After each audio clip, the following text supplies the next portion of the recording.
Queens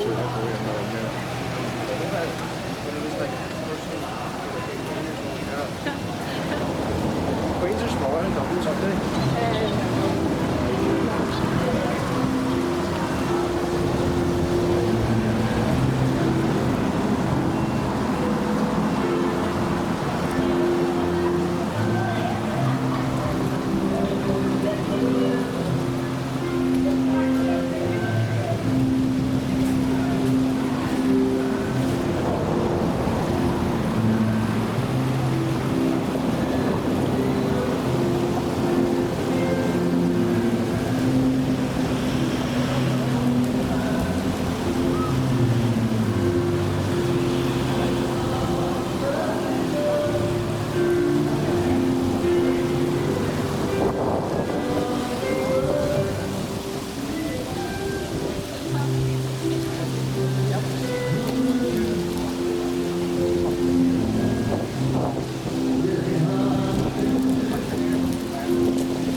Yeah, yeah. On it and rings It's all called a the bells. carillon. Yeah, carillons, and I forget how many bells are in the little tiny ones. That's amazing. And they have to actually, they come from all around the world to study it and play it there. There's a big park and gardens, and you can go down it. It's a long time. It's like almost like a lighthouse, but very, very, very tall. And it's right at the top, and all the bells and they play it. I've never heard of anything like that before. Yeah, it's really, really neat. And there's how many pipes again? 3,132. So 3132, easy. It's beautiful. Thank you. You're welcome. Just gonna take a real quick pan. So you can see even some of the panels. You can't really see from here, but some of the panels here, there's like little secret. There's like some of them have key, so you can get in. I don't know what's behind them, but see the wooden Yeah, I panels over see. here. There's Yeah. little. I suppose it's for the people to service the organ or whatever. Because they're behind there. Yeah. I always wonder too if you can get up on top, but I've never seen anyone up there. Oh wow, yeah. I think there would be a You way would to think get there would be, back but to it. I haven't been privy to that yet. Air compressor or something? How does that work? We use the air. I think it's probably yeah, pumped air. Pedal. Yeah, so it's yes, there's pedals up there. It is? Yeah, Pedal? yeah, Pumps pedals, air? and then there's electrical, and then there's pedals, and then there's pulls and stops as well. So I'm just not sure how it goes technically, but it's serviced every year as well. So. Okay.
district here called the Bogside.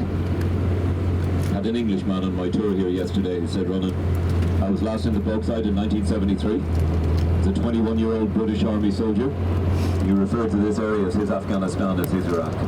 It's really been a stronghold of an extreme organisation called the IRA. So you'll even see some graffiti in relation to that. Take a look to your right, four faces. Mother Teresa, Nelson Mandela, Martin Luther King. Local man I'll be talking about by the name of John Hume, who received a Nobel Prize for Peace. Also, you can see a young girl pointing. She's a sister of one of the men down below. The man with the beard, Patsy O'Hara. Man with the glasses, Mickey Devine. You would probably never have heard of those men, but maybe one or two of you might have heard of a man called Bobby Sands. Margaret Thatcher would have been the British Prime Minister. The year was 1981. 10 of those men, they were all in their 20s, starved themselves to death. They wanted to be treated as prisoners of war. Bobby Sands was elected as a member of Parliament in Westminster whilst he's starving himself to death. Take a look to your right, civil rights, anti-sectarian.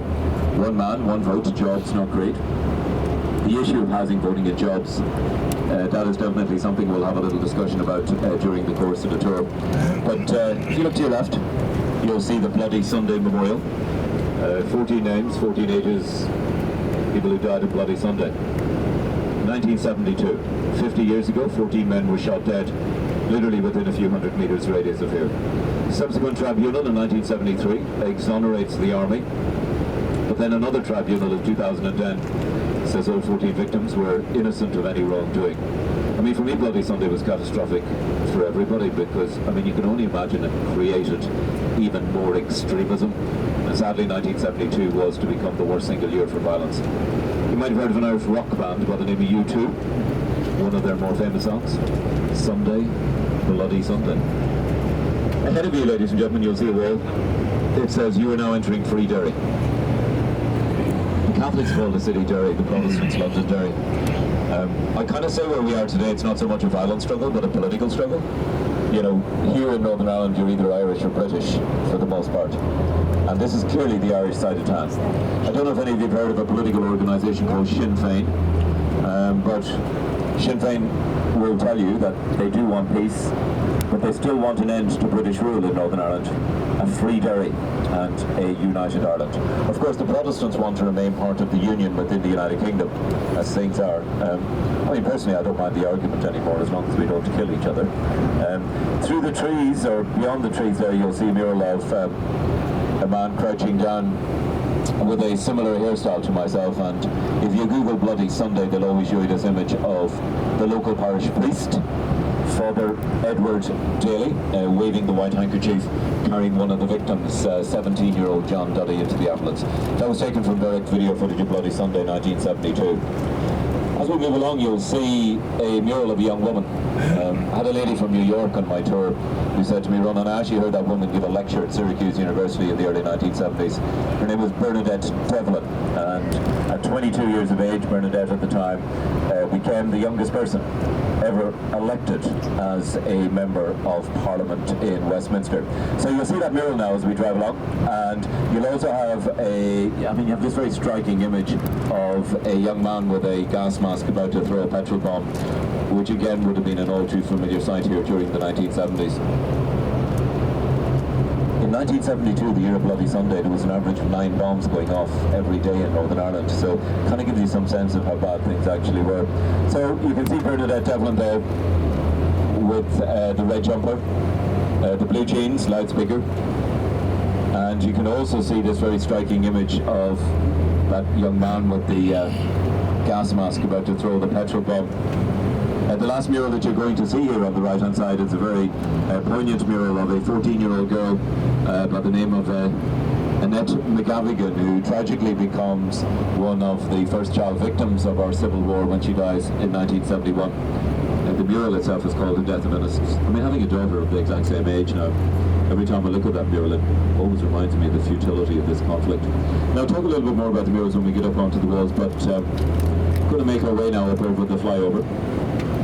If you look up to your left, you can see the historic walls, which very shortly we'll be taking a little stroll along.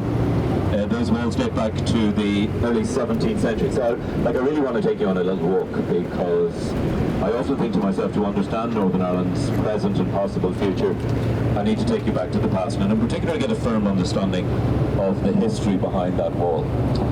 Left-hand side, Long Tower Catholic Church, 1783. Up to the right-hand side in the distance, you might catch sight of the city cemetery, where a very famous lady is laid to rest, by the name of Cecil Frances Alexander.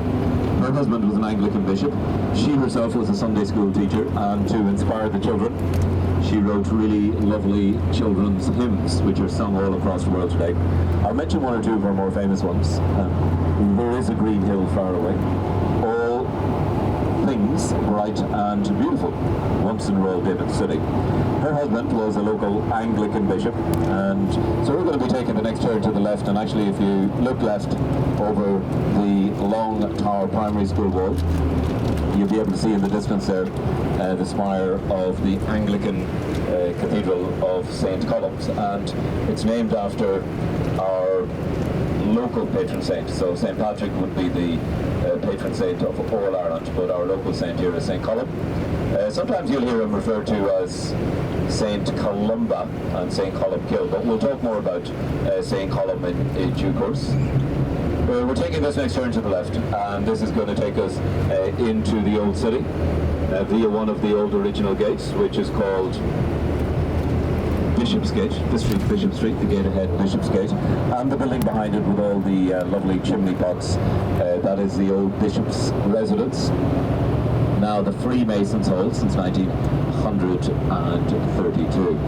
Now just coming up here on the right hand side, you'll see a little tower which is not part of the walls but part of an old jail that was here right up as far as 1973. And you can also see again more clearly the lovely spire there of the Anglican Cathedral of St. Colum's. First cathedral built after the Reformation, laid the foundation stone to it in 1628, took 5 years to build at the cost of £3,400. Inside the cathedral there's a foundation stone which very simply says, "If stones could speak, then London's praise should sound who built this church and city from the ground." It symbolises to me in many ways this very strong connection historically the city has with London, dating back many, many centuries. So this gate, ladies and gentlemen, that we are going to be going through is a gate which is called Bishopsgate, and we'll hop off the other side and then do our little orientation along part of the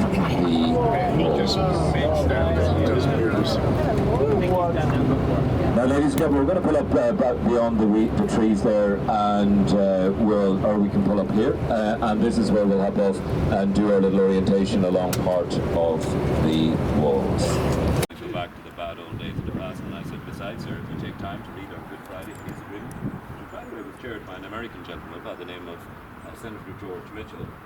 If you read the terms and conditions of the peace agreement, no physical border of any description is allowed to be resurrected there. That's why you cross border with it. It's actually I was working with one of the 15-year-old boys here the other day. We were having a car and just rolled in. Boys, put a chocolate bar with the two men who were you have to recognize these boys have grown up without borders.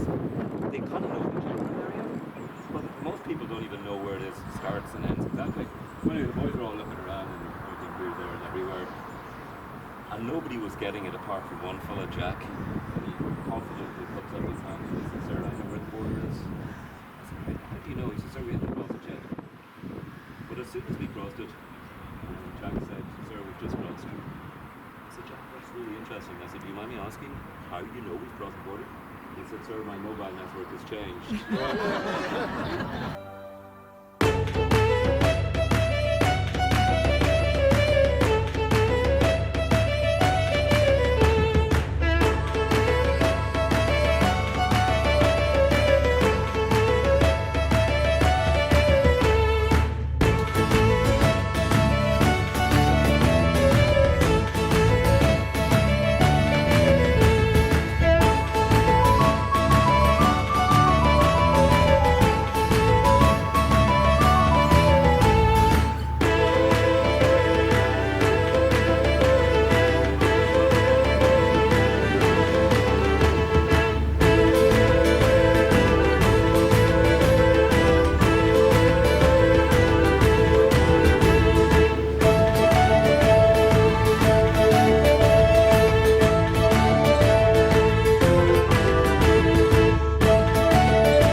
Catholics and all Protestants, not all Christians. I think so. She said, do they not all worship the same God? I said, I believe so. And then she looks at me and says something I'll never read. She made me laugh so much. She said, Roland, please don't take offense when I say this. But apart from you, do they not all look alike? And then I can still see her face there, and I just doubled over laughing, and I said, gosh, you know, I said, that's a good point. Like, basically, she was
She going to her flat downtown as a prize up there. So I took her hand and I gave her a turn.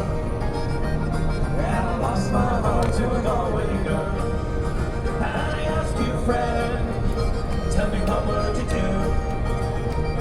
If her hair is black and her eyes are blue.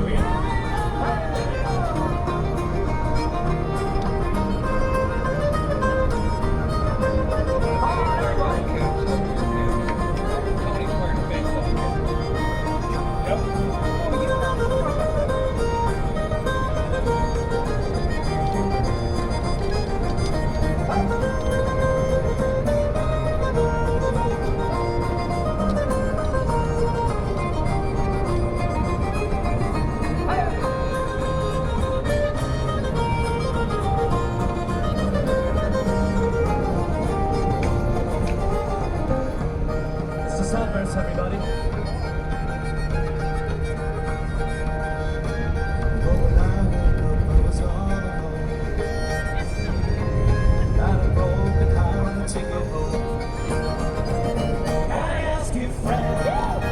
What's a fella to do?